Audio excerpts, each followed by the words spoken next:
Please use the link below to get the notes, questions and other videos. Don't forget to subscribe, like, and share to others for our daily new videos. Yeah, welcome back, guys. Welcome back. Today we are going to be looking at what we call the process of meiosis. So we saw the introduction of meiosis, and today we will be looking at the detailed process of meiosis, and where most questions come from in examination. Yeah, don't forget that we say that in this video we will be having some gifts for those people who are watching. The process of meiosis. Don't forget that we said that meiosis is the process whereby one cell divides to form 4 daughter cells. These cells are genetically different from each other and from the parent. The process of meiosis, we say that a type of cell division that results in 4 daughter cells, each cell with half the chromosome number to the parent. So meiosis is a continuous process. It's a continuous process, but it's divided into different phases. And events. So the events, for example, the first event is what we call the interphase. Interphase is not part of meiosis. You must know that interphase is not part of meiosis. It's just a growth phase, because meiosis is regarded as a reproductive process in the reproductive cells, which are determining the cells which you call the gametes. So it includes DNA replication. That's where DNA replication takes place. Remember, when you're talking about DNA, we asked a question: where does it occur? We said in the nucleus. When does it occur? It occurs before the cell divides, or it occurs during interphase. So when you say before the cell divides, it means that interphase is not regarded as a phase of meiosis. It's just a growth phase. It's like saying that you give birth to a baby, and then the baby immediately cannot give birth to another baby. Needs some time for this baby to grow, so that now once the baby grows, then is ready to reproduce. When the cell divides and then goes to the last phase, it does not divide immediately. No, it requires some time for it to grow. So during that process of growth is what we call interphase. And the things which occur in that phase, some of them is DNA replication, doubling of the DNA. Chromosomes which are single-stranded, they become double. We saw it that we have what we call the unreplicated chromosomes.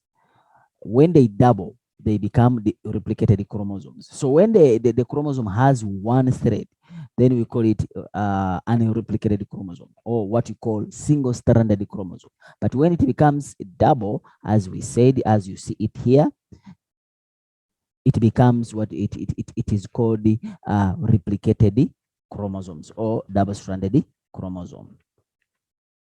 So each chromosome will consist of 2 chromatids joined together by a centromere. So a chromosome, it must have a chromatid. It must have a centromere joining it. If it is replicated chromosome, it will have 2 chromatids, and these chromatids must be joined together by a centromere. Centromere is the middle part of the chromosome. Then DNA replication. What happens in DNA replication? DNA replication helps to double the genetic material, to double the chromosome number. As I said, that we don't say to increase the chromosome number. As we ask a question, it increases the chromosome number from what to what. So we need to say that it doubles the chromosome number or genetic material. So the material, so that genetic material, so that it can be shared equally by the new cells arising from the cell division. It means that now these cells, the new cells which are going to be formed, they are going to have the content. They are going to have the content. They're going to have the chromosomes. They are going to have other cell organelles equally, shared equally, because each cell must have this content. So if it doesn't have, then it means that it will be empty, and then it won't be able to survive. So it is the function of interphase, the growth phase, to bring about the doubling of these organelles and the doubling of the genetic material, so that each cell, each new cell, has a equal amount of the genetic material and also the cell organelles. If we have said that interphase is not the part of meiosis, then what are the phases of meiosis? Number 1, we have what called the prophase. Number 2, we have what called the metaphase. Number 3, we have what called the anaphase. Number 4, we have what the telophase. And then we go to prophase 2, prophase, metaphase 2, anaphase 2, telophase 2. So we are talking about prophase, metaphase, anaphase. What is it? What does it mean? Prophase means preparation. Pro means preparation. P versus P. Then you have metaphase versus middle. M versus M. And then anaphase versus apart. A versus A. And then T means telophase. T versus T.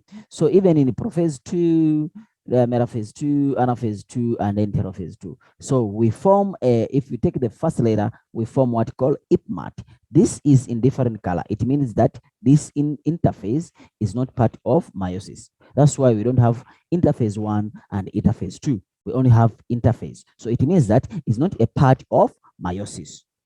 So the process of meiosis begin with prophase, metaphase, anaphase, and telophase, whereby we say that this is preparation, middle, apart, and then they have reached the what? The terminal. What are those things which we are talking in middle, apart, terminal? What are they? We are talking about the chromosome, as you see them here. So this is trying to show you exactly what is happening. So it means that we start with one cell, the one cell divide from 2 cells, and then these 2 cells divide from 4 cells.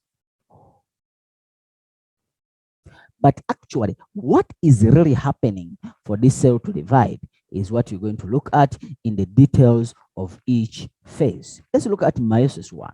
Meiosis is divided into 2 phases, into 2 divisions, not phases.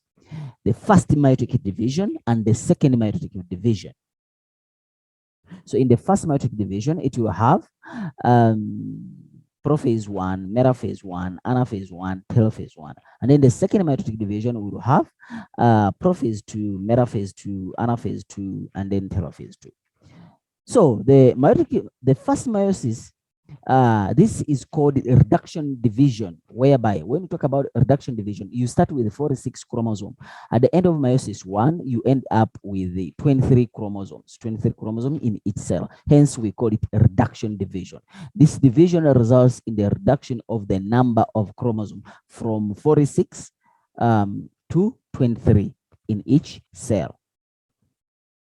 So the resultant gamete are haploid. It means that they have one set of chromosomes. From chromosome number 1 to chromosome number 23, they are not paired. It means that they are single haploid, half. It means that the cell has 23 chromosomes, not 23 pairs of chromosomes. All right. Let's look at the phases of meiosis. The first phase is prophase, which means preparation. The cell is preparing for whatever is going to be doing. So the first thing is chromatin network. We say that chromatin network means that entangled DNA. DNA is in form. We don't have a direction when we look at it. We don't know where it starts or we don't know where it ends. So it is chromatin network. When it condenses, it becomes thick. When it becomes thick, it forms what we call the chromosome.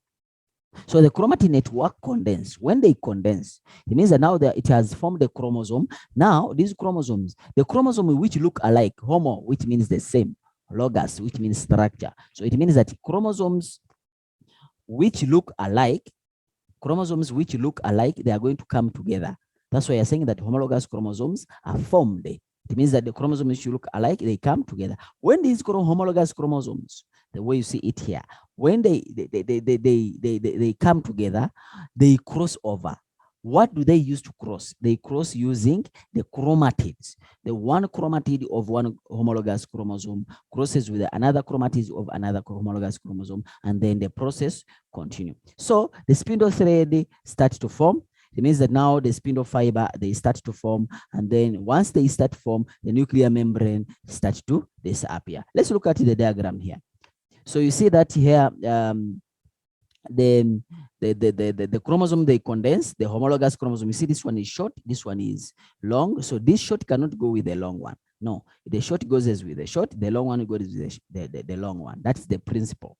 these chromosomes, they come together, and then the chromatids, they cross each other. When they cross each other, we call it crossing over. That's why I'm saying that crossing over takes place. And then the point where they cross over, we call it chiasma. We're going to look at this in detail. And then now these spindle, they start, the centrioles, they start to move to opposite poles. As they move, yes, as they move, the spindle starts to form. So once you see something like this, they have crossed like this, then you just know that yes, this is prophase. Why? Because the chromosomes are crossing over. Homologous chromosomes are crossing over. We don't have crossing over anywhere else except in prophase 1. Not even not in prophase 2. We only have it in prophase 1. Why in prophase 1? Because the chromosomes are still in homologous pairs. Let's look at the process of crossing over. So we have seen that the homologous chromosome, the chromosomes which look alike, they're going to line together. When they line together, one chromatid of each chromosome overlap. So it means that they cross each other. When they overlap, these chromatids, they must overlap based on the homologous pattern. For example, it means that the one chromatid from one homologous chromosome and another chromatid from another homologous chromosome, they cross over. And then when they overlap and they cross over, it means that they cross over at a point called chiasma. And then crossover takes place at a point called chiasma. If it is one, we call it chiasma. If there are many, we call them chiasmata. So when we say chiasma or chiasma, depending on the kind of English you are using, then chiasma or chiasma is a point where these two homologous chromatids cross over during prophase 1. And then now the chromosomes separate. So it means that now they have formed the different chromosomes. I always ask this question to different people. Are you sure your father is your father? Why am I asking you that? You don't resemble him. Actually, you don't even resemble your mother. You walk, you go somewhere, and then you find out that you resemble someone. Why? And they ask you that, hey, when you resemble someone, I know that. Why? Basically, he might be your father.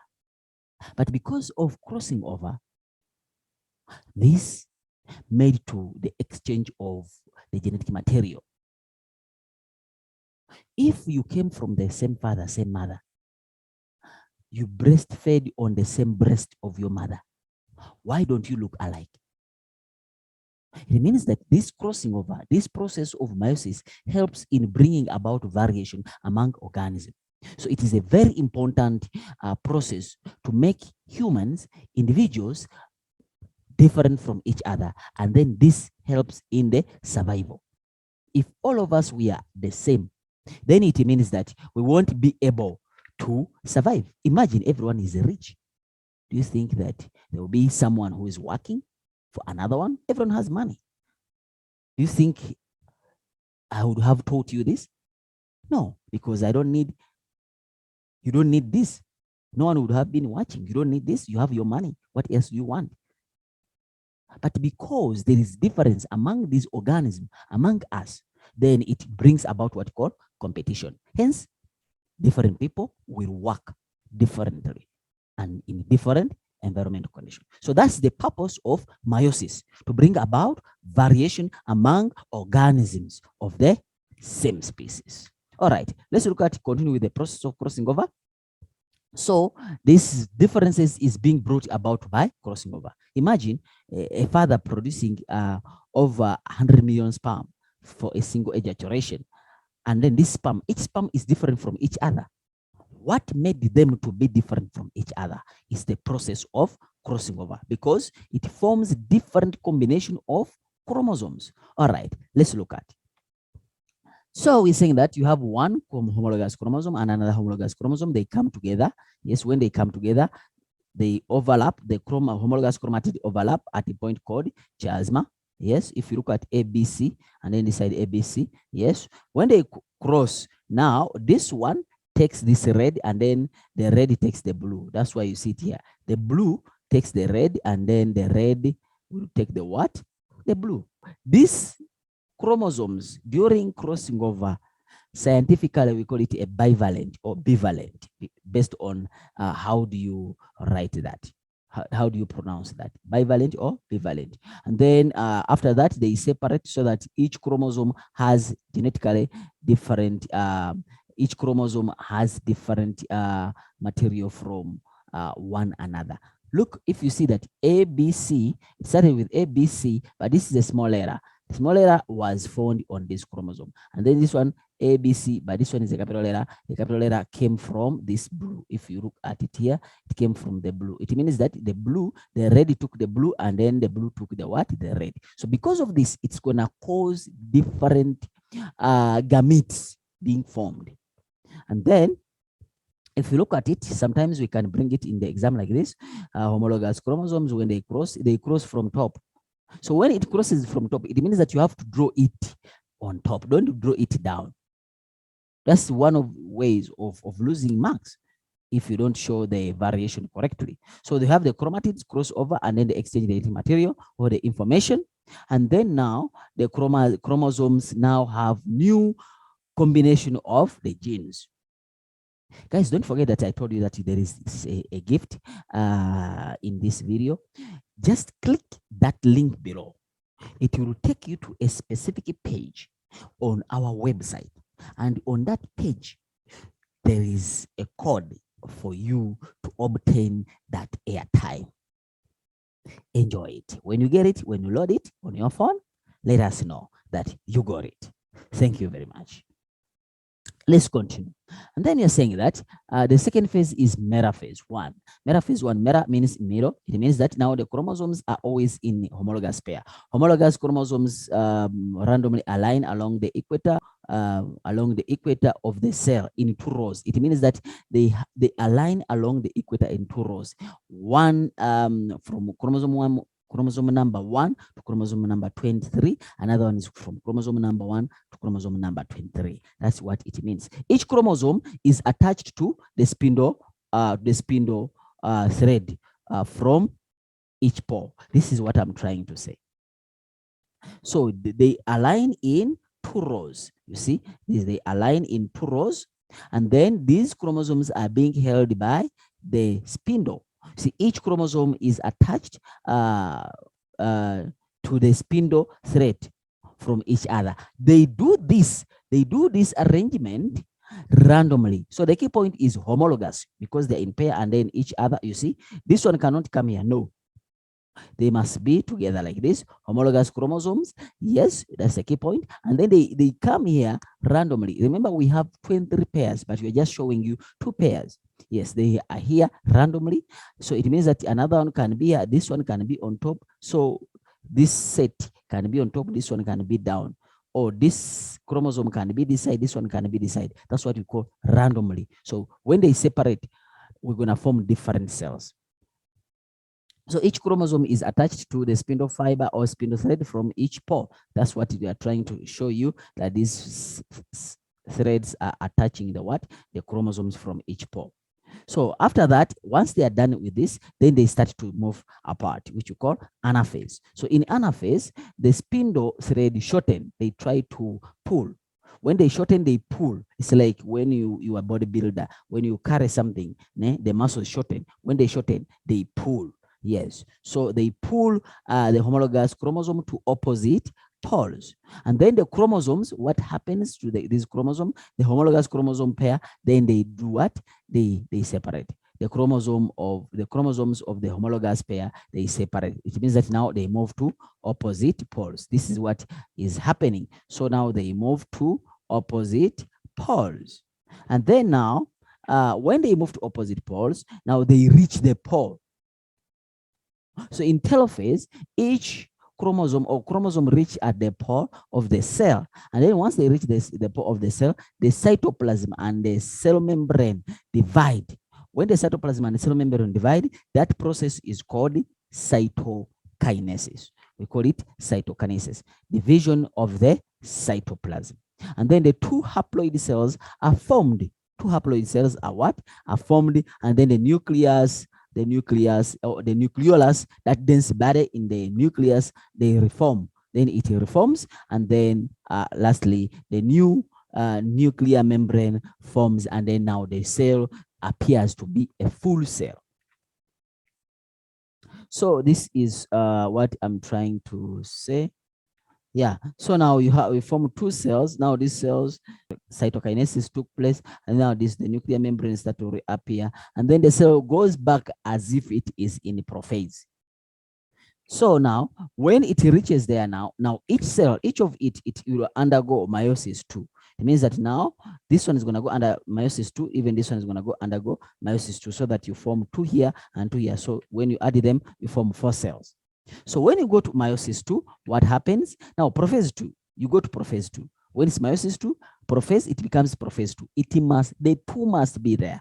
If you don't write it there, we won't give you a mark because we don't know which prophase is it. So prophase II, what happens? The nucleolus, remember we said that it appeared, reappeared. So now the nucleolus and the nuclear membrane, they disappear again. But now here we don't have crossing over. So the new spindle fibers are formed. Yes, they start to form, and then the chromosome become visible. It means that they condense and then it becomes visible. And then now, once they become visible, now it's ready to undergo metaphase. They go to the middle of the chromosome, the cell. So now you see it here. Now it is forming like this.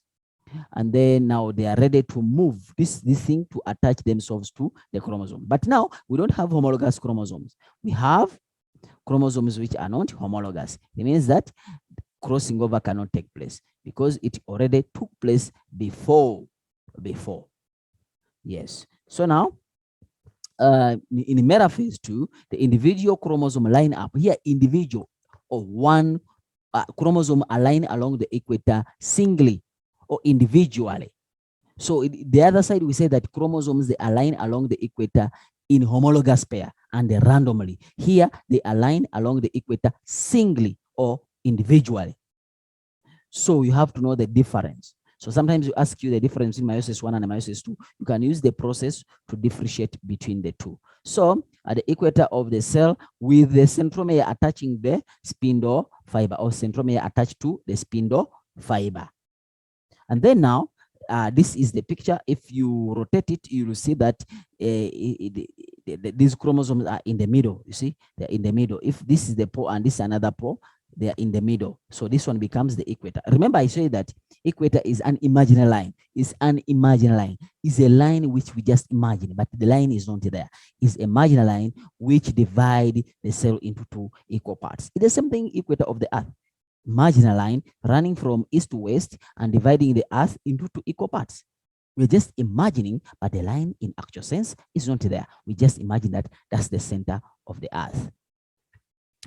So we just imagine that's the center of the cell. So in anaphase, once they're in the middle, they have to separate to opposite poles. So in anaphase II, you have spindle fibers start to form.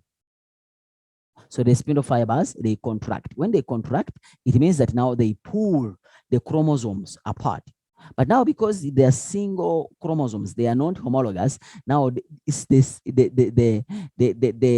chromatids which are going to separate. Remember, chromosome is divided into 2 chromatids. Now the one chromatid is going to go one side and another chromatid is going to go to another side of the cell. So this is what I'm saying, that now the chromatids move to opposite. It was together here. Now this one pulls it this side and this one pulls this side. Check the direction of it's not facing this way, it's facing that way, because the force of pulling is coming from this side. So that's why it's supposed to be like that. When you're drawing, make sure that you take caution when you're drawing it, so that you draw it properly. And check about the shadings. Also, the shadings are very important when you are doing it. The daughter chromosomes reach the poles once in telophase II, the daughter chromosomes reach the poles. When they reach the poles, we don't call them chromatids anymore. We call them chromosomes. Actually, that's what we call single-stranded chromosomes or unreplicated chromosomes. So it's supposed to get time, so that this time allows these chromosomes to grow, so that now it becomes double-stranded again. That's why we need what you call interphase. So new nucleus then forms. It means that the nucleolus also come back. It means that it reforms. Then the cell membrane of each cell constrict, and then the process of cytokinesis occurs. When the cytoplasm divides, now the process of cytokinesis occurs, and then for haploid, it must be haploid. daughter cells are formed. And then now each daughter cell have the chromosome number to that of the parent. So that's why you're saying that meiosis is the process whereby one cell divide to form 4 daughter cells which are haploid or which have half the chromosome number to that of the parent. And these chromosomes are genetically different because of the crossing over which took place. So the daughter cells are genetically different, as I've just said, and then these are the cells which will form. We form 4 daughter cells, and then you see, we don't call these ones chromatids, we call them single-stranded chromosomes. Watch out this before you write your SBA. So the importance of meiosis. What are some of the importance of meiosis? Let's look at the importance of meiosis. Shall start from there with the importance of meiosis. M.SAIDI was giving me the lesson. Thank you very much.